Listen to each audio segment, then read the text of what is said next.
The clock on the wall of Rosie's diner showed exactly 2:30 p.m. when the black sedan pulled up outside. Lisa watched through the window as she wiped down tables, recognizing the car immediately. For 3 years now, every Tuesday at the same time, the same man would step out of that car and walk through the front door. David Rodriguez was not your typical diner customer. While most people came in wearing jeans or work clothes, he always wore expensive suits that probably cost more than Lisa made in 6 months. But unlike other wealthy people who might look down on a place like Rosie's Diner, David was different. He was polite, never demanding, and always treated the staff with respect. The diner itself wasn't much to look at. The red vinyl booths had seen better days, with small tiers held together by duct tape. The checkered floor tiles were faded and chipped in places. The coffee machine made strange noises and the ceiling fan wobbled when it spun. But the food was good, the prices were fair, and the staff treated everyone like family. Lisa had been working at Rosie's for 5 years now. At 28, she was a single mother trying to make ends meet. Her daughter, Sophia, was only 6 years old, and daycare costs ate up most of Lisa's paycheck. She worked double shifts whenever possible, picking up extra hours from co-workers who called in sick or had family emergencies. When David first started coming to the diner, Lisa was curious about him. He didn't fit the usual crowd of construction workers, taxi drivers, and office employees who made up their regular customers. But over time, she learned to read people, and David seemed genuine.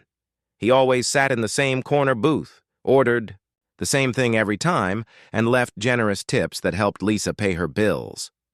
What made David stand out wasn't just his expensive clothes or the way he carried himself. It was the kind of meetings he had in that corner booth. While most customers came to chat with friends or grab a quick meal, David conducted serious business. Lisa had served enough tables to recognize when people were discussing important matters, and David's conversations always had that intensity. Today felt different from the moment David walked through the door. Usually he came alone or with one other person. But this Tuesday, 3 men in dark suits followed him inside. They looked around the diner with the kind of expression people have when they smell something unpleasant. One of them actually wrinkled his nose when he sat down on the vinyl cushion. Lisa grabbed her notepad and headed over to their table.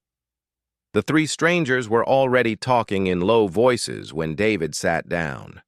She could sense tension in the air, the kind that made her stomach feel uneasy. In her years of waitressing, she had developed good instincts about people and situations. Something about these men made her uncomfortable.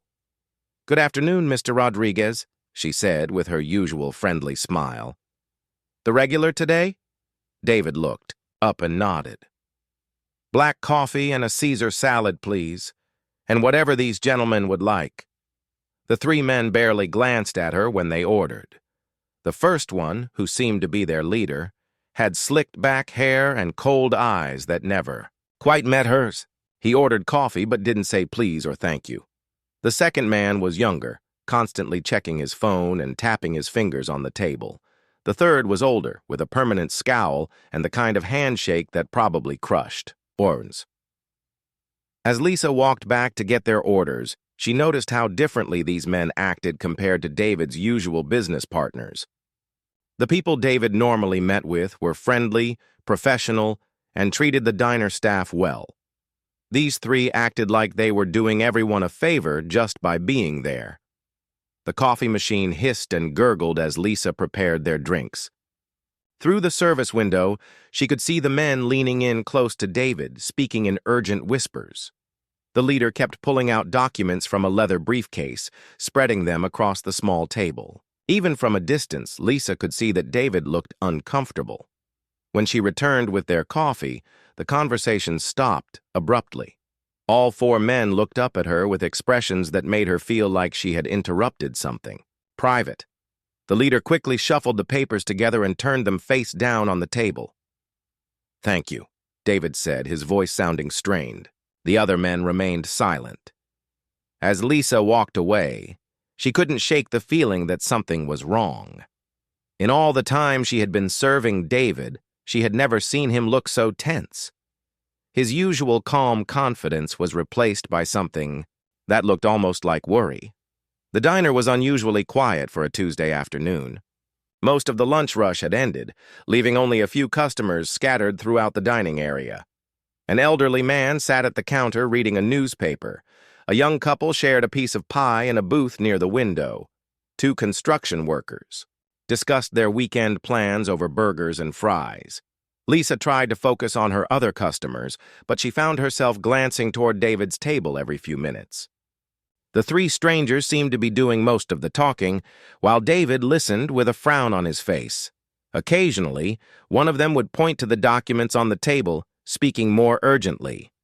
What bothered Lisa most was how the men kept checking their watches. Every few minutes, one of them would look at the time and say something that made the others nod seriously.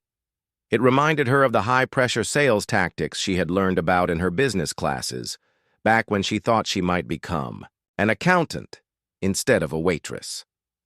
Life had taken a different turn when Sophia was born. The baby's father disappeared before she was even born, leaving Lisa to figure out how to support herself and her daughter. College became impossible when daycare costs and medical bills piled up. But those business classes hadn't been completely useless. They taught her to recognize when something didn't seem right in a financial situation. The afternoon dragged on, and the tension at David's table continued to build. Lisa refilled their coffee cups twice, each time noticing that the conversation became more heated. The leader's voice grew sharper, though he kept it low enough that other customers couldn't hear. The younger man kept showing David something on his phone, pointing at the screen with increasing urgency. By 4 p.m., most of the other customers had left. The elderly man finished his newspaper and shuffled out the door. The young couple paid their bill and walked hand in hand down the street. The construction workers headed back to their job site. This left David and the three strangers as the only customers in the diner, besides old Mr. Chen, who always came in for early dinner and sat at the far end of the counter. Lisa was cleaning tables near David's booth when she overheard fragments of their conversation for the first time. The words time-sensitive, humanitarian crisis, and immediate action required caught her attention. The leader was speaking about people in desperate need of help, about an emergency situation that required quick thinking and generous hearts on the surface. It sounded like the kind of charitable work that wealthy people often supported. David had mentioned in previous conversations that he donated to various causes and believed in helping those less fortunate. But something about the way these men spoke didn't feel genuine to Lisa. The younger man pulled out a tablet and showed David pictures that made him lean forward with concern. From where Lisa stood, she could see images of what looked like disaster scenes. But something about them seemed off. The photos looked too perfect, too staged, like scenes from a movie, rather than real emergency situations. As the conversation continued, Lisa felt her unease growing stronger. These men were pushing David toward some kind of decision, and they clearly didn't want him to take time to think about it. The phrase, "act now or lose the opportunity forever," was repeated several times, along with reminders about how urgent the situation was. Lisa had seen enough con artists in her life to recognize the warning signs. Growing up in a working-class neighborhood, she had watched neighbors fall victim to scams that promised easy money or appealed to their desire to help others. The pattern was always the same: create urgency, appeal to emotions, and don't give the victim time to think clearly. But this was different. David wasn't some elderly person living alone or a desperate family facing financial problems. He was clearly successful and intelligent. Why would anyone try to run a con on someone like him? And yet, every instinct Lisa had developed over years of reading people and situations was telling her that something was very wrong at that corner table. The clock on the wall ticked toward 4:30 p.m., and Lisa could see that whatever these men wanted from David, they expected to get it soon. The leader had pulled out what looked like contracts, spreading them across the table with a pen placed prominently beside them. The moment of decision was approaching, and Lisa faced a choice that would change everything. Lisa picked up the coffee pot and walked toward David's table, her heart beating a little faster than usual. The three men had been talking for over 2 hours now, and the atmosphere had grown increasingly tense. She could see sweat beading on David's forehead despite the air conditioning running in the diner. "More coffee, gentlemen?" she asked, trying to keep her voice steady and professional. The leader of the group, the man with slicked-back hair, barely looked up. "Make it quick," he said, tapping his expensive watch. "We're running out of time here." As Lisa poured the coffee, she couldn't help but overhear more of their conversation. The leader was speaking about children in Southeast Asia who desperately needed clean water and medical supplies. His voice carried the right amount of emotion, but something about it felt rehearsed, like an actor delivering lines he had practiced many times before. "The situation is getting worse every day," the younger man added, scrolling through photos on his tablet. "These villages have been without proper aid for months. The local government is corrupt and stealing supplies before they reach the people, who need them most." David leaned forward, studying the images on the screen. Lisa could see his face from where she stood, and she recognized the expression. It was the same look her daughter Sophia got when she saw sad commercials about animals needing homes. David genuinely cared about helping people, and these men were clearly using that against him. "The beauty of our organization," the older man with the permanent scowl explained, "is that we bypass all the red tape and corruption. We have direct contacts on the ground who can get supplies exactly where they need to go. No government interference, no bureaucracy, just pure humanitarian aid." Lisa finished pouring the coffee and started to walk away, but something made her linger near the neighboring booth. She pretended to wipe down the empty table while listening to the conversation continue. "How much funding would be needed for this project?" David asked. The leader shuffled through his papers and pulled out a document with official-looking letterhead. "For the initial phase, we're looking at $500 million. I know it sounds like a lot, but when you consider how many lives we can save..." Lisa's stomach dropped.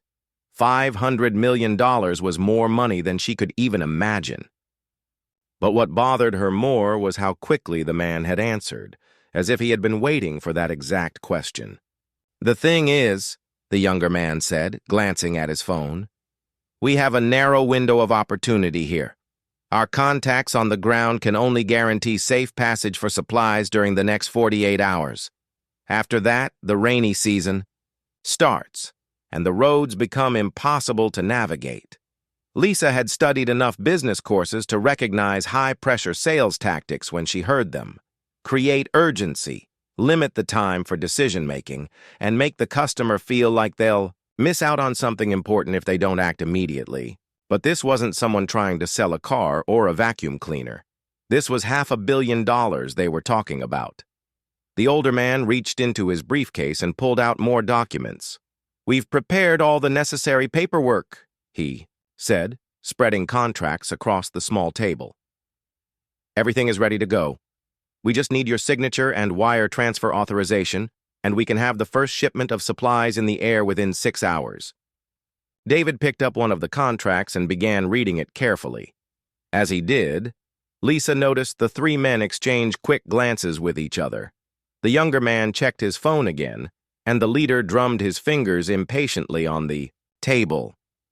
"This mentions several shell companies as intermediaries," David said, looking up from the document. "Why not send the money directly to the aid organization?" The leader's smile didn't quite reach his eyes. "Unfortunately, the political situation in that region is very complicated. We have to route the funds through various entities to ensure they don't get frozen by hostile governments. It's all perfectly legal, just necessary for operational security." Lisa had heard that term before.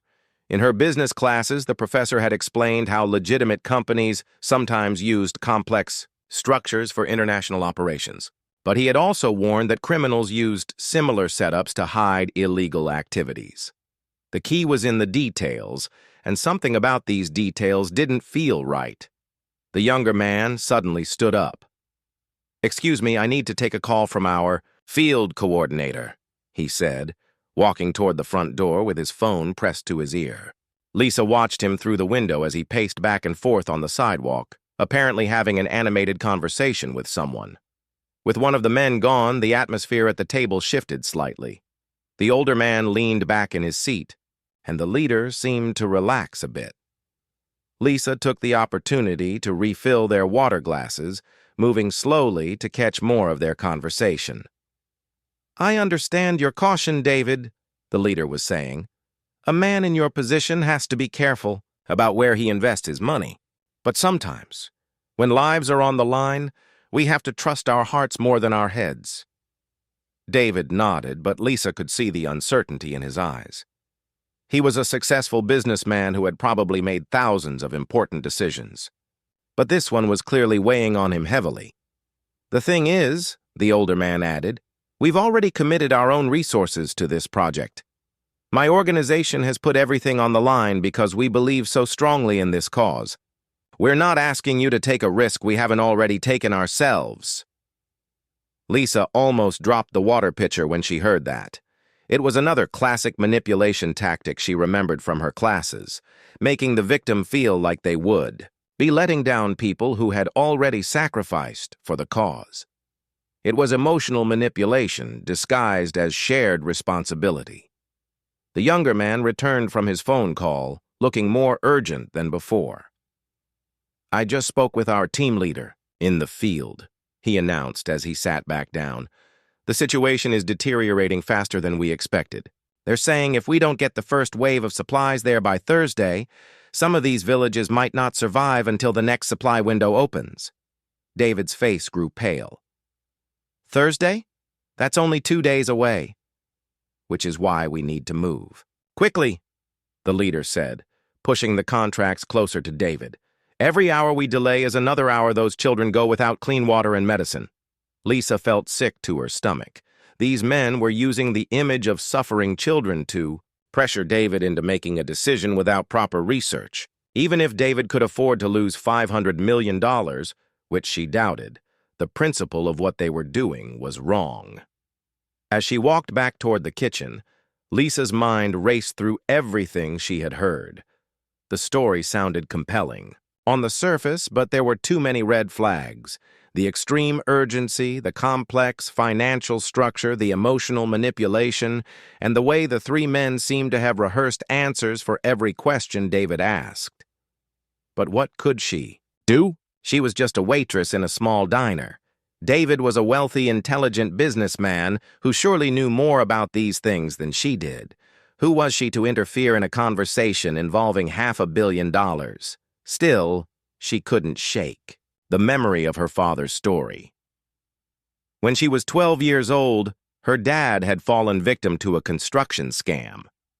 Men in suits had convinced him to invest his life savings in a project that promised huge returns.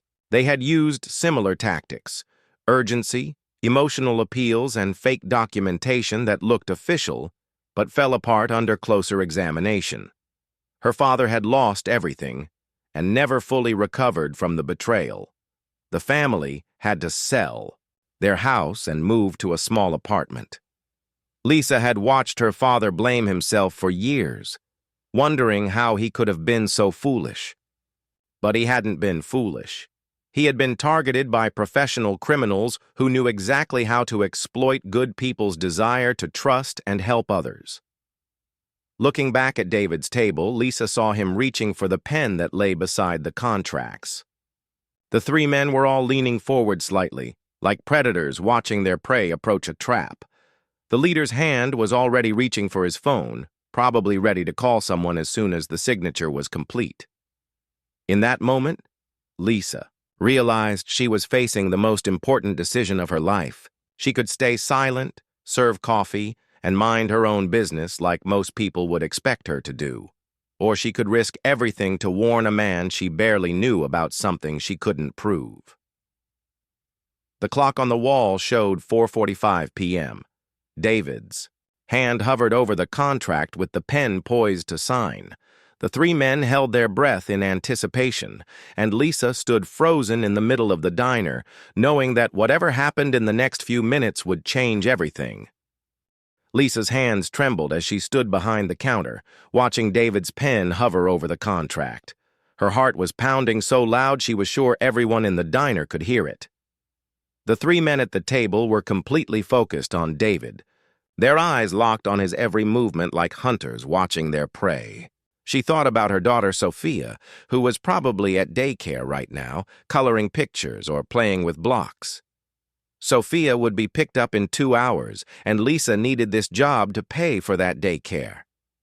If she interfered in David's business and made him angry, she could lose everything. But if she stayed quiet and watched him get scammed, how could she live with herself? The memory of her father's broken expression flashed through her mind. She remembered the day he came home and told the family that all their money was gone. He had sat at their kitchen table with his head in his hands, whispering over and over, "How could I have been so stupid?" But he hadn't been stupid. He had been a good man who wanted to provide for his family, and criminals had used that against him. Lisa took a deep breath and made her decision.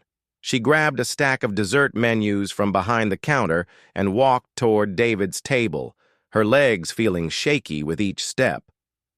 "Excuse me, gentlemen," she said, her voice sounding much braver than she felt. "I thought you might like to see our dessert options while you finish your business." The leader looked annoyed at the interruption. "We're fine, thank you. We really need to focus on this important matter." But Lisa didn't back away. Instead, she placed the menus on the table and began arranging them slowly, deliberately taking her time. As she did, she leaned closer to David and spoke in a low voice that only he could hear. "Mr. Rodriguez, I'm really sorry to bother you, but I need to tell you something important. Please don't sign that contract." David looked up at her with surprise, his pen still poised over the document. The three men immediately tensed, sensing that something had changed in the dynamic of their carefully orchestrated meeting. "Excuse me?" the leader said sharply. "What did you just say?" Lisa's throat felt dry, but she forced herself to continue. "I said he shouldn't sign that contract. Something's not right about this whole situation." The younger man laughed, but it sounded forced and nervous. "I'm sorry, but who exactly are you to give business advice? You're a waitress in a diner." The words stung, but Lisa had heard worse in her life. She kept her eyes focused on David, who was studying her face with growing interest. In all the years she had served him, she had never spoken up about his business meetings. He knew this was unusual for her. "You're right, I am just a waitress," Lisa said, her voice growing stronger. "But I've been watching this conversation for 2 hours and I've seen this kind of thing before. These men are trying to pressure you into making a quick decision about a huge amount of money. They won't let you take time to research their organization or verify their claims. That's not how legitimate business works." The older man's face turned red with anger. "This is completely inappropriate. You have no idea what you're talking about. Lives are at stake here, and you're interfering with humanitarian work."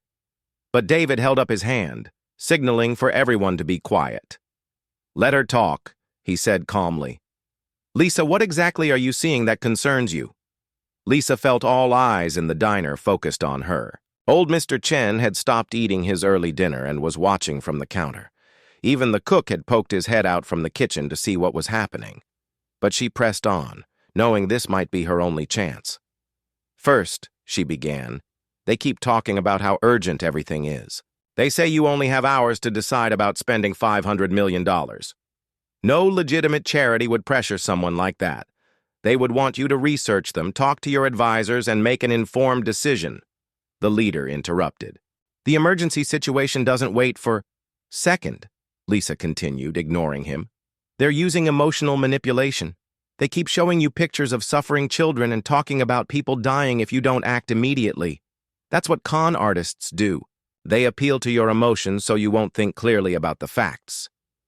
David's expression grew more serious as he listened to her words. The three men were clearly becoming agitated, but Lisa didn't stop.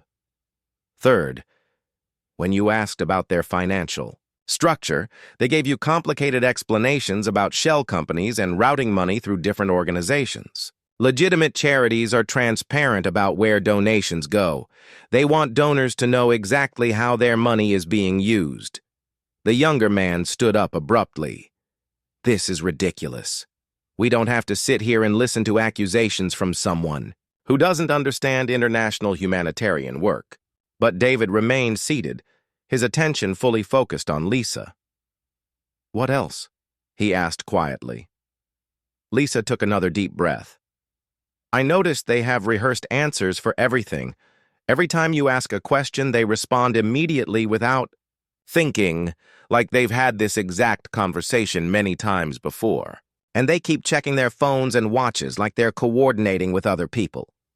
The leader's composure was starting to crack. Mr. Rodriguez, I strongly suggest you don't let a restaurant employee interfere with your philanthropic decisions. We have provided you with all the documentation you need. The children in those villages can't wait while you listen to conspiracy theories. David set down his pen and leaned back in his seat. For the first time since the meeting began, he looked relaxed. You know what, gentlemen? Lisa is absolutely right. I should take time to research your organization properly before making such a large commitment. The three men exchanged panicked glances. The careful control they had maintained throughout the meeting was rapidly falling apart. But the time-sensitive nature of the crisis, the older man began. If this is a real emergency, David interrupted, then your organization should be able to provide me with verifiable references, financial statements, and contact information for other major donors. You should welcome my due diligence, not try to prevent it. Lisa felt a wave of relief wash over her. David was listening and thinking clearly now instead of being swept up in the emotional manipulation. The leader made one last, desperate attempt. Mr. Rodriguez, I assure you that every minute we waste here discussing unnecessary verification procedures is another minute those children suffer. Can you really live with yourself knowing you could have saved lives but chose bureaucracy instead? David's eyes narrowed. That's exactly the kind of emotional manipulation Lisa was talking about. A legitimate organization would never try to make a donor feel guilty for wanting to verify their credentials.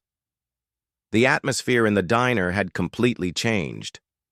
What started as a business meeting had become a confrontation, and other customers were beginning to notice the tension. The elderly man at the counter had turned around on his stool to get a better view.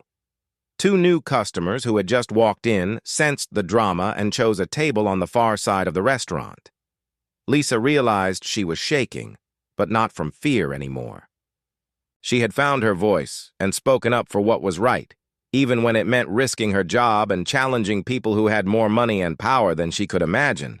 The younger man pulled out his phone and started typing furiously. I need to update our field coordinator about this delay, he said, but his voice lacked the confidence it had carried earlier. Actually, David said, standing up from the table, I think this meeting is over. Lisa has given me a lot to think about, and I'm going to need time to properly investigate your organization before making any decisions. The three men scrambled. To gather their papers and documents, their carefully planned scheme falling apart before their eyes. The leader made one final attempt to salvage the situation. Mr. Rodriguez, I hope you understand that opportunities like this don't come along very often. If you walk away now, we may not be able to offer you this chance to help again. David smiled for the first time during the entire meeting.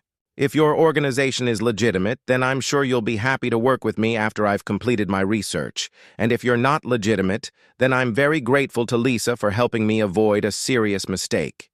The three men realized they had lost.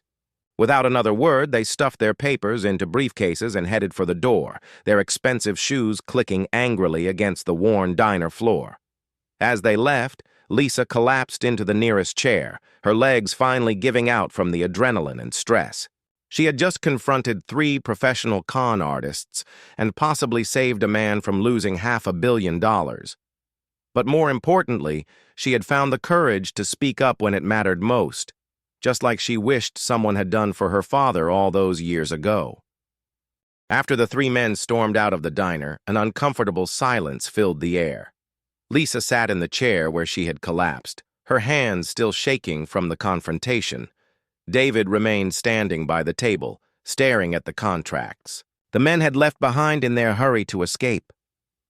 "Lisa," David said quietly, "I need to ask you something important.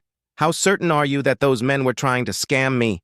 Lisa looked up at him, seeing genuine concern in his eyes rather than anger. "I can't prove it," she admitted. But everything about their approach felt wrong. The pressure tactics, the emotional manipulation, the complicated financial structure.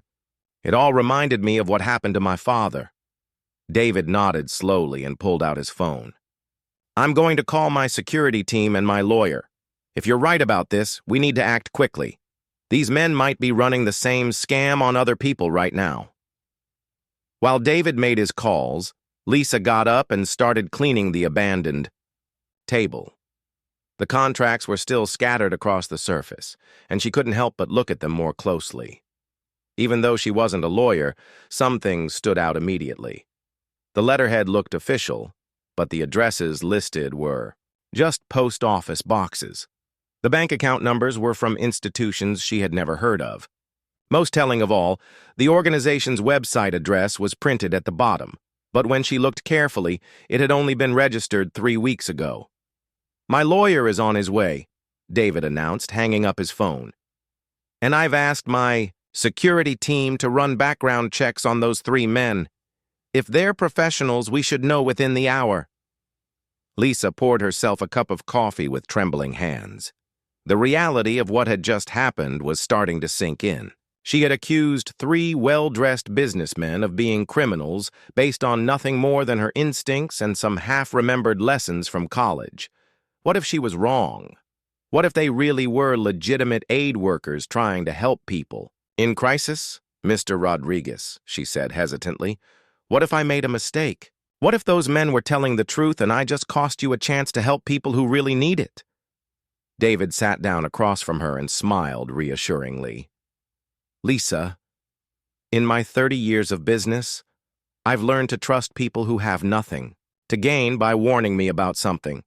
You risked your job to speak up. That tells me your instincts are probably right." 20 minutes later, a well-dressed woman in her 50s walked into the diner.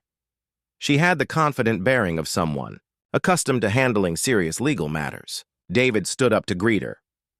"This is Amanda Chen, my attorney," David explained to Lisa. "Amanda, this is Lisa.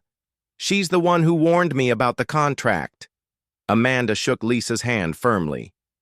"David told me what happened on the phone. Can you walk me through exactly what you observed during their meeting?" Lisa repeated everything she had noticed, from the men's behavior to the suspicious elements in their story. Amanda listened carefully, taking notes and asking detailed questions about specific things the men had said. "David, do you still have the contracts they wanted you to sign?" Amanda asked. David handed over the papers, and Amanda spread them across the table. As she read through them, her expression grew increasingly serious. After several minutes, she looked up with a grim face. "Lisa, your instincts were absolutely correct," Amanda said. "These contracts are completely fraudulent. The charitable organization they claim to represent doesn't exist. I've never seen such obvious red flags in supposedly legitimate documentation." David leaned forward. "What kind of red flags?" Amanda pointed to various sections of the contract. "First, the bank routing numbers lead to accounts that were opened less than a month ago. Second, the legal language is full of loopholes that would allow them to transfer your money anywhere they wanted without accountability. Third, the emergency contact numbers all trace back to burner phones purchased with cash." Lisa felt vindicated but also terrified. These weren't just aggressive salespeople or misguided aid workers. They were professional criminals who had targeted David specifically. "How did they know so much about Mr. Rodriguez?" Lisa asked. "They seemed to know exactly what kind of charitable causes he cared about." Amanda's phone buzzed, and she answered it immediately. "Yes, this is Amanda Chen. I see. How many other victims?" Okay, send me the full report. She hung up and looked at David with concern. That was your security team. The background checks came back, and the news isn't good. All three men are using false identities, but facial recognition software matched them to a criminal organization that's been operating across multiple states. They've successfully scammed at least 12 other wealthy individuals in the past 2 years. David's face went pale. How much money are we talking about? Over $200 million in total losses. The FBI has been tracking them for months, but they've been very careful about covering their tracks. Until now. Lisa's coffee cup rattled against the saucer as she set it down. You mean these were real criminals? Like actual federal fugitives? Amanda nodded. The kind of criminals who research their targets extensively before approaching them. They probably knew everything about David's business interests, charitable giving history, and personal schedule. That's how they knew he came to this diner every Tuesday. The implications were staggering. Lisa realized that these men had been planning their attack on David for weeks or even months. They had chosen this location because they knew he would be comfortable and relaxed, away from his usual security and business advisors. There's something else, Amanda continued. The emergency in Southeast Asia that they described, it's completely fabricated. The photos they showed you were actually taken from old news reports about natural disasters in completely different countries. They've been recycling the same fake crisis story with different targets. David stood up and walked to the window, looking out at the street where the men's car had been parked. I almost fell for it completely. If Lisa hadn't spoken up, you would have lost $500 million, Amanda finished, and these criminals would have disappeared, probably to another state where they would set up the same scam with a new target. Lisa felt a strange mix of pride and fear. She had helped prevent a massive crime, but she also realized how dangerous these men were. Are they going to come back? Do they know that we figured out their scam? Amanda was all ready, typing on her phone. I'm contacting the FBI right now. They'll want to interview both of you immediately. The good news is that these criminals don't usually stick around once their cover is blown. They're probably already heading to another city. Within an hour, the quiet diner had transformed into an impromptu crime scene. 2 FBI agents arrived to take statements from David and Lisa. The lead agent, a serious-looking man named Agent Thompson, explained that Lisa's intervention had given them their first real break in a case they had been working on for over a year. These individuals are part of a sophisticated fraud ring that targets high-net-worth individuals across the country, Agent Thompson explained. They use emotional manipulation and fake humanitarian crises to bypass their victims' normal business instincts. You're the first person who's been able to stop them before they completed a transaction. The second agent, Agent Martinez, focused on the details of the men's behavior during the meeting. Can you describe exactly how they pressured Mr. Rodriguez to sign quickly? We're building a profile of their methods to help protect future potential victims. Lisa found herself reliving the entire encounter, from the moment the 3 men walked into the diner to the moment they stormed out. The agents were particularly interested in the phone calls the younger man had made and the way the men had coordinated their responses to David's questions. What's most remarkable, Agent Martinez said, is that you identified their tactics without any formal training in fraud detection. Your background in business education and your personal experience with scams gave you exactly the right perspective to see through their deception. As the evening wore on, more details emerged about the criminal organization. They had been operating for at least 5 years, moving from state to state and constantly changing their methods to avoid detection. They targeted successful business people who were known for their charitable giving, using that generosity against them. The fake contracts David had nearly signed were masterpieces of criminal craftsmanship. They looked completely legitimate on the surface, but every clause was designed to give the criminals complete control over the money once it was transferred. The victims would have no legal recourse and no way to trace where their funds had gone. The most disturbing part, Agent Thompson said, is how much research they do on their targets. They probably knew more about your daily routine than some of your closest friends. They chose this diner specifically because they knew you felt comfortable here. David looked around the familiar surroundings of Rosie's diner, realizing that his safe haven had been turned into a trap. But it had also been the place where Lisa's courage had saved him from disaster. As the FBI agents prepared to leave, Agent Martinez handed Lisa a business card. If you ever see these men again, or if you notice anyone else using similar tactics, please call me immediately. You have a natural talent for spotting fraud, and we could use more people like you helping to protect potential victims. Lisa stared at the card, hardly believing that a few hours ago she had been just a waitress serving coffee, and now she was being praised by federal agents for helping to crack a major criminal case. The next morning arrived with unexpected drama. Lisa was setting up tables for the breakfast rush when she noticed a familiar black sedan parked across the street from the diner. Her heart started racing as she recognized the car that had brought the three con artists the day before. "They're back," she whispered to herself.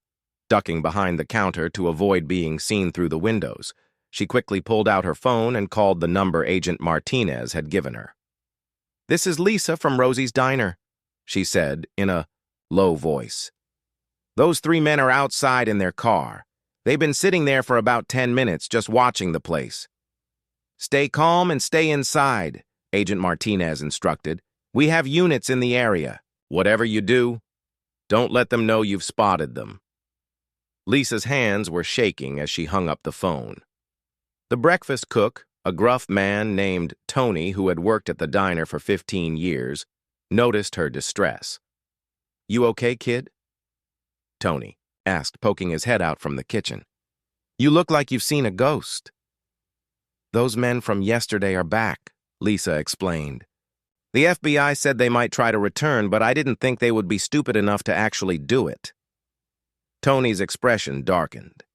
He had heard the whole story from Lisa the night before, and he wasn't the type of man who liked seeing people get threatened. "Well, they picked the wrong diner to mess with," he said, reaching for the baseball bat he kept behind the grill for emergencies. Just then, the bell above the front door chimed, and the three men walked into the diner. They looked different from the day before, more desperate, less polished. Their expensive suits were wrinkled, and the leader's slicked-back hair was disheveled. Lisa tried to act normal, but her voice cracked when she greeted them. "Good morning. Table for 3? The leader's eyes were cold and angry. "We're not here for breakfast. We need to have a conversation with you about what happened yesterday." Other customers in the diner began to sense the tension. An elderly couple eating pancakes at a corner booth looked up nervously. Two construction workers at the counter stopped their conversation and turned around to watch what was happening. "I don't know what you mean," Lisa said, trying to keep her voice steady. "Yesterday was just a normal day." The younger man stepped closer to the counter, his voice low and threatening. "Don't play games with us. You cost us a very important business deal. Do you have any idea how much money you made us lose?" Tony emerged from the kitchen, still holding his spatula, but with the baseball bat clearly visible behind the counter. "Is there a problem here, Lisa?" The older man with the permanent scowl noticed Tony and the other customers watching them. "This is a private conversation," he said loudly. "Everyone else should mind their own business." But the construction workers didn't move from their seats. One of them, a large man with calloused hands, turned fully around on his stool. "Sounds like the lady doesn't want to have this conversation with you fellas."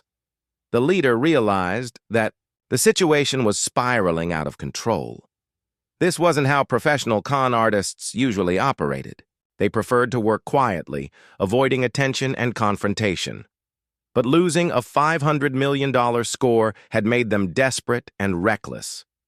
"Listen," the leader said to Lisa, trying to lower his voice. "Maybe we can work something out. You clearly have strong instincts about business. We could use someone like you in our organization. Lisa couldn't believe what she was hearing. Are you trying to recruit me? After what happened yesterday? The younger man laughed, but it sounded forced and nervous. Think about it. You're working double shifts in a diner for what? Minimum wage plus tips? We could offer you more money in a month than you make in a year. Lisa felt a surge of anger. These men had tried to steal $500 million from David, and now they were acting like they were doing her a favor by offering her a job as a criminal. I'd rather stay poor and honest than get rich by stealing from good people, she said firmly. The older man's patience finally snapped. You have no idea who you're dealing with, little girl. We've been running operations like this for years. One waitress in a cheap diner isn't going to stop us. That's when the first police car pulled up outside the diner, followed quickly by 2 more. The 3 con artists saw the flashing lights and realized they had walked into a trap. You called the cops? The leader asked, his voice full of disbelief. I called the FBI, Lisa corrected him. They've been looking for you guys for a long time. The younger man pulled out his phone and started typing frantically, probably trying to warn other members of their criminal organization. But it was too late. FBI agents were already surrounding the building. Agent Martinez walked through the front door with 3 other agents behind her. Gentlemen, you're under arrest for conspiracy to commit fraud, money laundering, and interstate transportation of stolen property. The leader tried one last desperate move. This is all a misunderstanding. We're legitimate businessmen trying to help people in crisis situations. Agent Martinez smiled grimly. Save it for the judge. We've been tracking your organization for 2 years, and we have enough evidence to put all of you away for a very long time. As the agents handcuffed the 3 men, more details about their operation came to light. The younger man's phone contained text messages coordinating with other team members in different states. The leader's briefcase held fake documents for at least 6 different charitable organizations, all designed to appeal to different types of wealthy targets. The older man, realizing that their criminal enterprise was finished, turned to Lisa with a mixture of anger and grudging respect. You have no idea what you've done. We weren't just running a few small scams, we were part of something much bigger. Agent Thompson, who had arrived with the backup team, overheard this comment. He's right about that. Based on what we've uncovered, in the last 24 hours, this group was connected to an international fraud network. Your intervention yesterday didn't just save Mr. Rodriguez's money, it helped us uncover a criminal organization operating in 12 different countries. Lisa sank into a nearby chair, overwhelmed by the scope of what had been revealed. She had thought she was just helping one man avoid a scam, but apparently, she had helped expose a massive criminal conspiracy. The customers in the diner watched in amazement as the 3 well-dressed criminals were led away in handcuffs. The elderly couple applauded quietly, and the construction workers nodded their approval at Lisa. You did good, kid, one of the construction workers said. Takes guts to stand up to guys like that. Tony came out from behind the counter and patted Lisa on the shoulder. I'm proud of you, girl. Your father would be proud, too. As the police cars and FBI vehicles drove away, Agent Martinez stayed behind to explain what would happen next. We'll need you to testify at their trial, but that won't be for several months. In the meantime, you should know that you've helped us recover money that was stolen from at least 8 other victims. Lisa's eyes widened.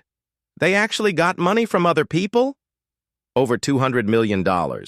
Agent Martinez confirmed.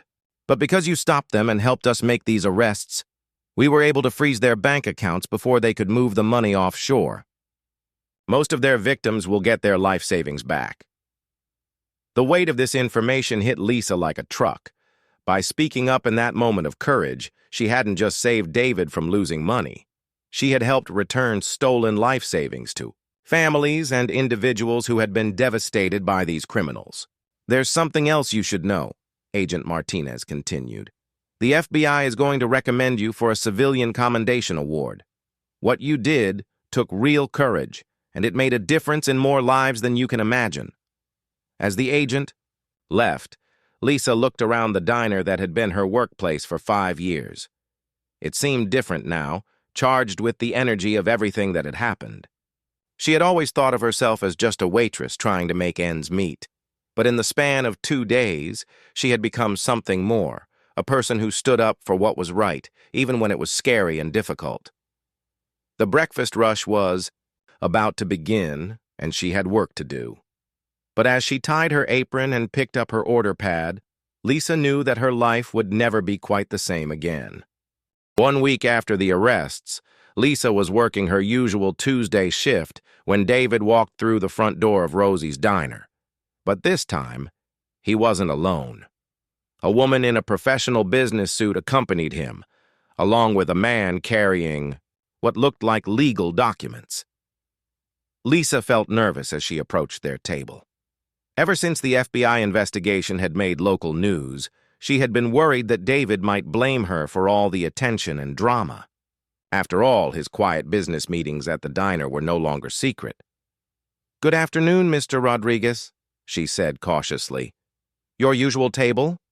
David smiled warmly, and Lisa immediately felt relieved. "Actually, Lisa, we're here specifically to see you. This is Janet Williams from my company's Human Resources Department, and this is Robert Kim, my business attorney." Lisa's heart started racing.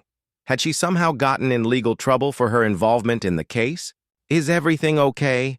Did I do something wrong?" "Quite the opposite," David laughed. "Please, sit down with us. We have something important to discuss." Lisa looked around the diner uncertainly. It was the slow period between lunch and dinner, with only a few customers scattered throughout the restaurant. Tony gave her an encouraging nod from behind the counter. "Lisa," David began, "what you did last week wasn't just brave. It was brilliant. You spotted sophisticated fraud techniques that fooled trained investigators for months. You saved me from losing $500 million, but more importantly, you helped the FBI catch criminals who had stolen from many other people." Janet opened a folder and placed it on the table. "We've been doing research into your background. Lisa, we know you studied business administration in college before life circumstances forced you to leave school. We also know you're a single mother working double shifts to support your daughter." Lisa nodded, still confused about where this conversation was heading. "Yes, that's all true. But I don't understand why that matters now."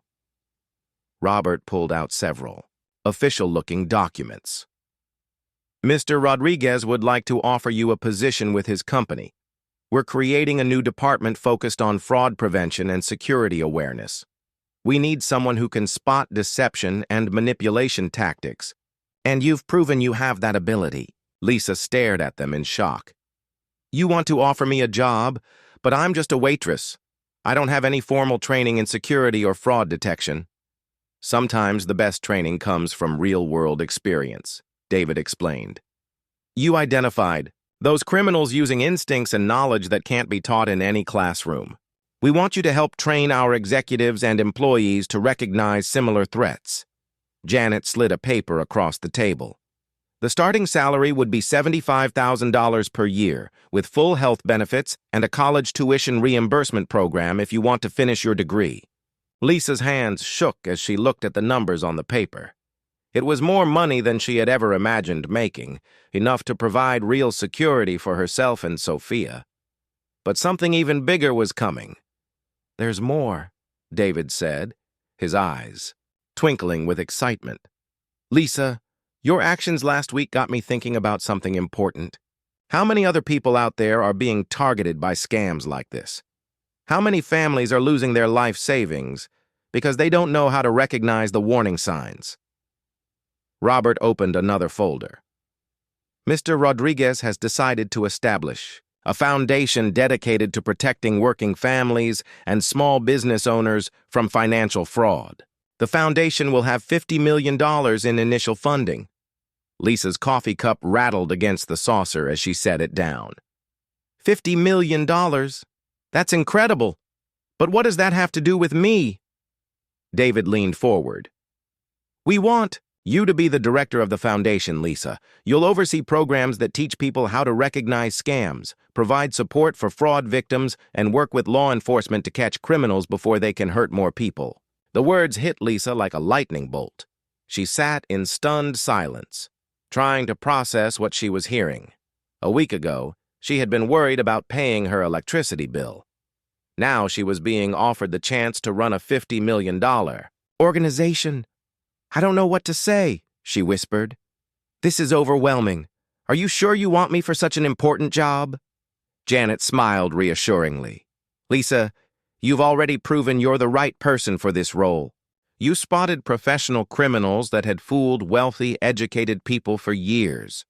You had the courage to speak up even when it meant risking your job. Those are exactly the qualities we need."